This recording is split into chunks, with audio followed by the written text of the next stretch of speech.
Have you ever wanted to break up with somebody so bad that you didn't care what the other person wanted to just go away? Crooked roommate or horrible boss, maybe the bad employee, degenerate in-laws, evil spouse, incompatible business partner? Well, that's how Chris felt. Chris was half of Chris and Bill. Chris and Bill ran a plant, retailing, and garden center. Now, Bill was the tough, experienced nursery and landscape expert. Bill knew how to run the tightest of tight ships. He knew how to buy plants for less. He knew how to hold expenses in line. And he knew how to keep every employee's nose to the grindstone. Chris was more like the company's mad scientist. How mad? Well, he would actually eat soil from a garden before prescribing the perfect additives. Chris also invented new plants, like a tree that you cannot kill, so that no brown thumb would have any difficulty having a lush garden. He was the business's spark plug.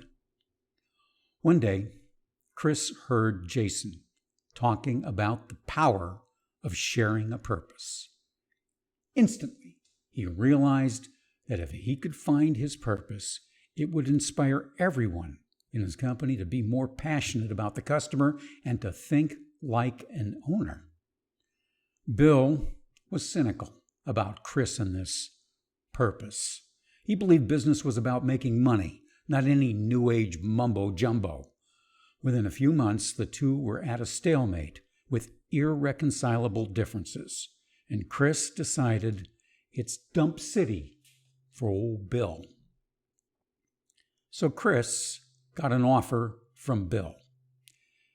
And it was just the kind of offer you expected Bill would make.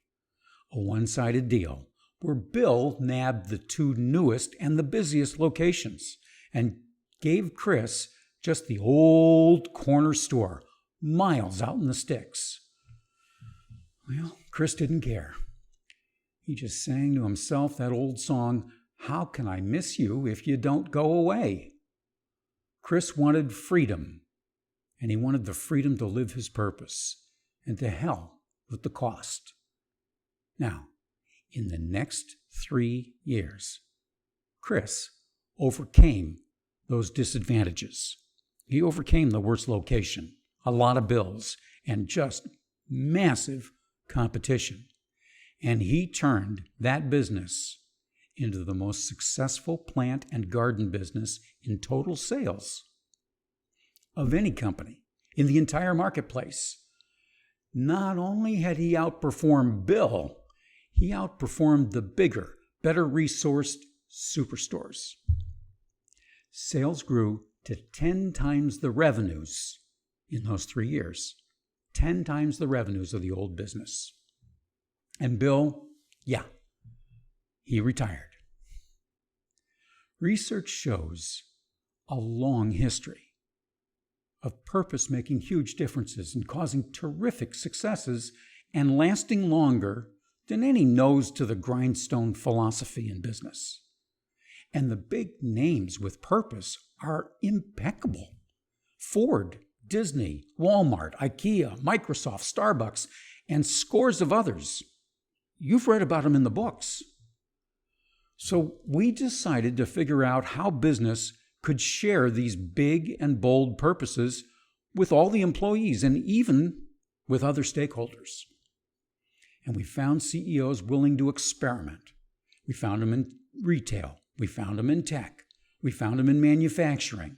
We found them in financial businesses. We found them in service businesses. And we found that purpose in these businesses got more engagement and initiative. Purpose created more enthusiasm. It was better than a promotion. It was better than a corner office. It was even better than a bonus. Purpose fired up teams and moved them to adapt and improvise and overcome all the obstacles.